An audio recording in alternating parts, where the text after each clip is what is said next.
नमस्कार, मानस मिश्रा न्यूज 25 से मैं आप सभी का बहुत बहुत स्वागत करता हूं। पश्चिम बंगाल पर 3 रिपोर्ट, जी हां, इस 3 रिपोर्टों ने ममता बनर्जी और ममता बनर्जी सरकार में हड़कंप मचा दिया है। जो खबर कई आए कि अब क्या मतलब पश्चिम बंगाल में राष्ट्रपति शासन लागू होने जा रहा है। आपको दिखाने जा रहे पहली बार मिनिस्ट्री ऑफ होम अफेयर्स यानी गृह मंत्रालय ने इतना बड़ा एक्शन लिया है क्योंकि ममता बनर्जी ने अपनी सारी हदें पार कर दी हैं। वो हदें जिस संवैधानिक दायरे से भी बाहर मतलब क्रॉस करके ममता बनर्जी ने कम से कम संविधान को तो तार तार किया ही है। आपको दिखाएं इस वीडियो में और लिए चलेंगे हाई कोर्ट में, जहां हाई कोर्ट में जज साहब कैसे ममता बनर्जी जो जज साहब इस पूरे मामले पर सुनवाई कर रहे थे, आखिरकार ममता बनर्जी का इस तरह का रूप जज साहब को भी कोर्ट रूम छोड़ करके भागना पड़ता है और जज साहब अपने कहीं ना कहीं सेफ्टी के लिए वो कोर्ट रूम छोड़ जाते हैं। यह है ममता बनर्जी का असली रूप। आपको दिखाएंगे कि आखिरकार कौन सी है रिपोर्ट और कैसे आखिरकार अमित शाह ने इस पूरे मैटर पर खुद अब की बार कमान संभाली है। अब की बार किसी अधिकारी को नहीं, अब की बार आर या पार, यानी कि खेला होबे वाली कहानी नहीं, सीधा स्ट्रेट आर या पार बताते हैं आपको पूरी खबर। अनुरोध करेंगे, शुरुआत में करूंगा उन 3 रिपोर्टों से, फिर लिए चलूंगा आपको हाई कोर्ट में क्या हुआ और ममता बनर्जी का वो ईडी का लेकर के जो पूरा बवंडर मचाया गया है उस सब की विस्तृत जानकारी इस वीडियो में मिलेगी। अनुरोध करेंगे वीडियो के कमेंट बॉक्स में अपनी राय प्रतिक्रिया जरूर दीजिएगा और वीडियो को लाइक शेयर जरूर करिएगा। जितना हो सके अपने हित मित्रों को जरूर पहुंचाइए। बढ़ते हैं खबर की तरफ। सबसे पहले हम आपको बता दें 3 रिपोर्ट की बात कर रहा था। वो 3 रिपोर्ट हैं।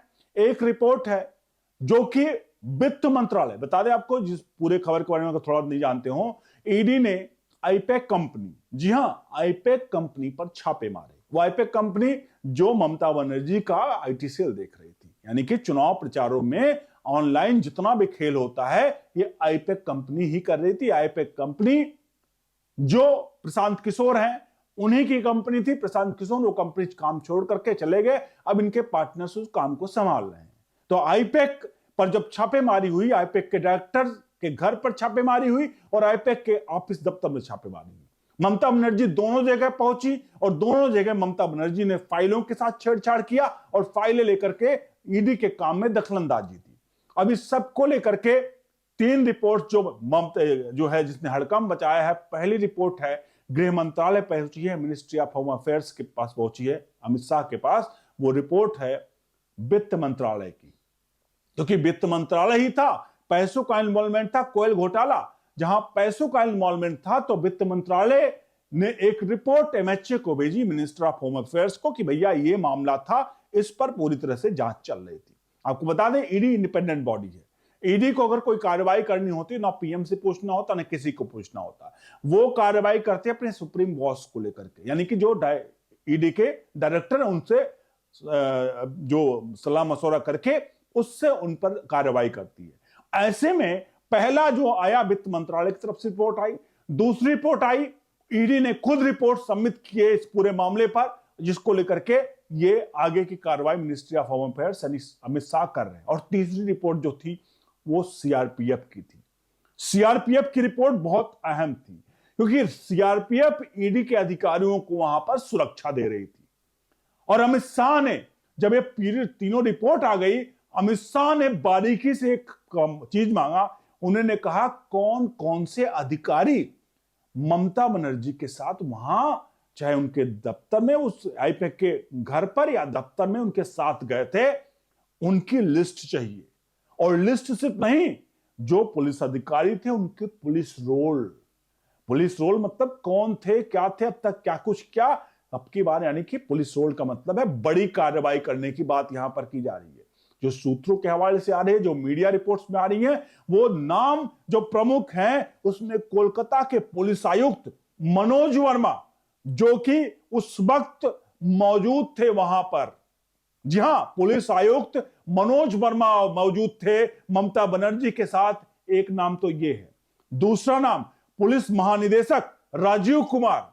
ये वही राजीव कुमार है, उत्तर प्रदेश के रहने वाले राजीव कुमार। आईआईटी रुड़की से बीटेक किया, फिर उसके बाद इन्होंने आईपीएस क्रैक किया, लेकिन अब क्या कर रहे हैं, राजनीति में स्वर्णिम अवसर पश्चिम बंगाल से ले रहे हैं। राजीव कुमार 2023 में ममता बनर्जी के साथ धरने पर भी बैठे थे, याद करिएगा। तो 2023 पे जो धरने पर बैठे वाले जो अधिकारी हैं, हालांकि पुलिस रोल में, पुलिस चार्टर में कहीं नहीं लिखा हुआ कि पुलिस कभी स्ट्राइक करेगी या पुलिस कभी धरने पर बैठेगी, लेकिन राजीव कुमार मुख्यमंत्री के साथ धरने पर बैठते हैं, जो कि पुलिस रोल का, पुलिस चार्टर का उल्लंघन है। बहरहाल ये दो नाम, इसके अलावा छोटे मोटे कई और अधिकारी थे जिनके नाम सामने आए हैं। तो ये नाम जो हैं, इनके ऊपर कार्रवाई, एक्शन, इनको लेकर के एक्शन तेज किया जा रहा है। ममता बनर्जी ने जो कुछ किया वो संवैधानिक को कहने के संविधान को ताड़ ताड़ कर रहा है, संविधान की धज्जियां उड़ा रहा है। अगर ईडी कहीं जांच करने जा रही है तो मुख्यमंत्री पहुंच करके ईडी के जांच करने से, जबकि ईडी पहले पहुंची, मुख्यमंत्री उसके बाद पहुंचती हैं। मुख्यमंत्री ईडी के आने से पहले निकल जाती हैं, और कहीं भी नहीं लिखा है कि अगर ईडी की कोई कार्रवाई होती है या सीबीआई की कोई कार्रवाई होती है तो कोई भी जाकर के वहां पर, सिवाय ईडी अधिकारी के, वहां पर उसमें घुस करके कोई डॉक्यूमेंट्स नहीं लेकर आ सकता।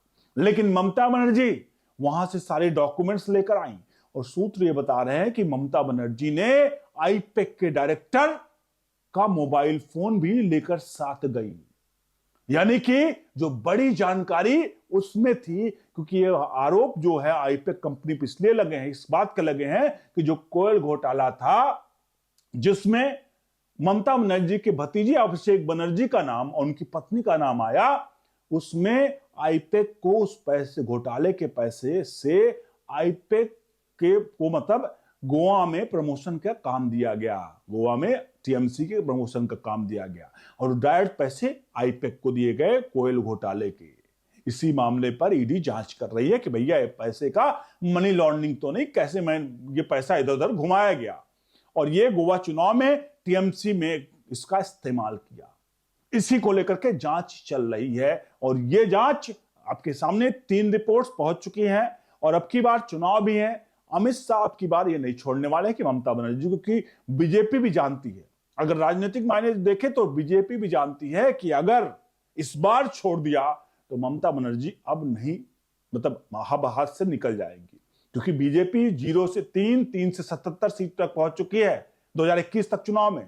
2011 में 0, 2016 में 3 सीट, 2021 में 77 सीट, और अब की बार ये आंकड़े 180 से 200 के आसपास के लगाए जा रहे हैं, और ममता बनर्जी 100 के अंदर सिमट सकती है। बहरहाल ये अब कार्रवाई होनी है इन पे, इन लोगों पर, क्योंकि इन लोगों के पुलिस रोल मांगे गए। इसके अलावा हाईकोर्ट में मामला चल रहा था, हाईकोर्ट में सुनवाई हो रही थी, और हाईकोर्ट में सुनवाई के दौरान ममता बनर्जी ने जो किया वो जघन्य था। ममता बनर्जी के जो लोगों ने किया वो बहुत ही, कहने के बहुत ही ज्यादा, एक तरह से इसे एक्सेप्टेबल नहीं हो सकता है हमारे समाज में, क्योंकि जब कलकत्ता हाईकोर्ट में इस पूरे मामले की सुनवाई चल रही थी तो वहां पर जस्टिस सुब्रा घोष थे जो इस मामले की सुनवाई कर रहे थे। सुब्रा घोष को बीच में सुनवाई छोड़ करके बाहर निकलना पड़ा कोर्ट रूम से। क्यों?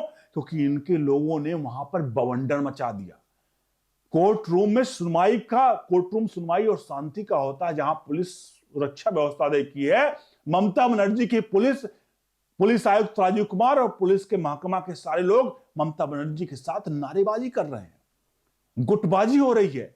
आखिरकार जज साहब को कोर्ट छोड़कर बाहर जाना पड़ा, और उन्होंने कहा कि ऐसे मामले में हम सुनवाई नहीं कर सकते जहां पर इस तरह के माहौल बने हुए हैं, शायद उनकी सुरक्षा को खतरा लगा और कोर्ट छोड़कर भाग गए।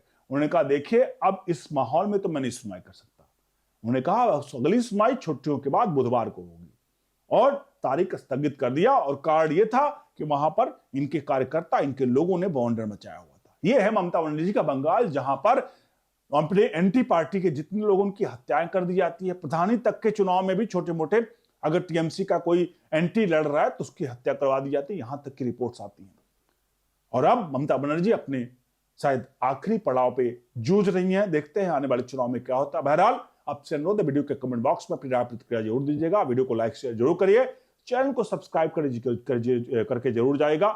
बने रहिए ओनली न्यूज नेशन के साथ। बहुत बहुत धन्यवाद।